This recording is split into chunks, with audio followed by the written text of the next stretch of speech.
August audience are invited dignitaries, and I request them to honor us by occupying. I'd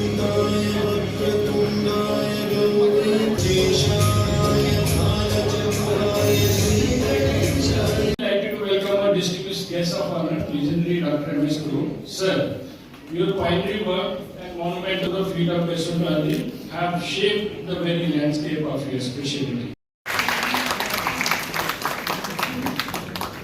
Thank you, sir. I don't have to elaborate about Professor Kuru. He's one of the first generation pioneering teachers of gastroenterology in India, known within the country and outside equally.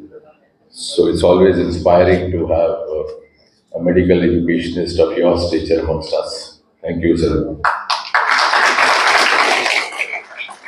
President Professor Dr. Swami Vivekananda ji, I've had the privilege of having interacted with him about a decade back also. Swami ji का आश्रम है श्रीनगर में, तो उसका कोई एक दिक्कत की विषय था। काम तो ये कर रहे हैं, पुण्य के भागीदार इन्होंने हमें बना दिया, which means that your blessing has sustained with me all these years.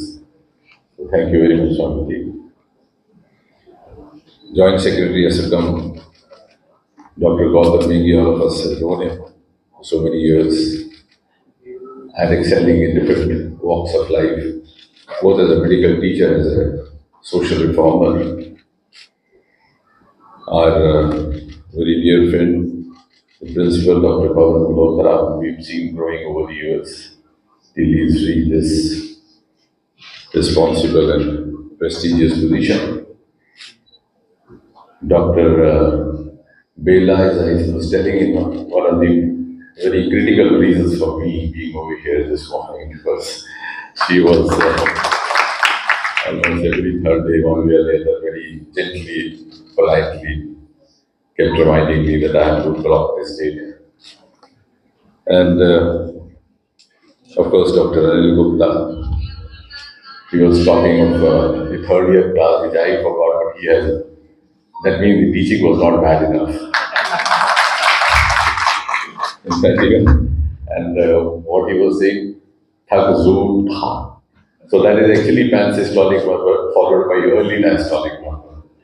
So in the days of clinical teaching, that's how it was taught, because you didn't have the YouTube recordings and the other means. So the teachers taught us how to make them realize. So it's a pan-systolic crossing over you as suddenly as you leave the breath. So thank you, Anil, for reminding me that I was there at one about time. And Pawan was, Dr. Mengi reminded us of the ethics, of course. And coupled with that, Pawan Malhotra evoked the legacy of Dr. B.C. Roy. I think when you talk of ethics and also the medical education,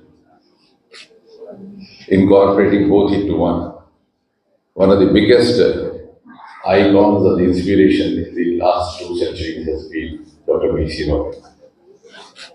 And we don't have to look anywhere else.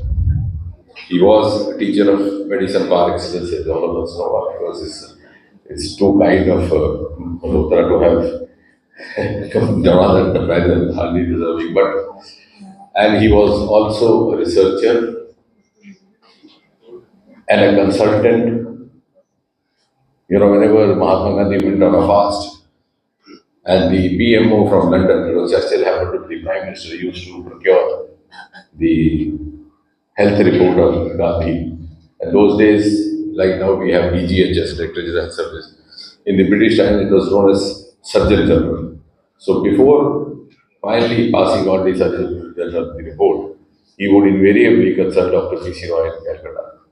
So that was his trustworthiness across the Commonwealth countries. And when you talk of ethics, I think one example which I have been citing quite often, not very recently, is that when you talk of the trust that Dr. Mengi was referring to, it is not always the practice or how much consultation fee that you charge. It is the intention, as Dr. Megi was referring to, which creates mistrust.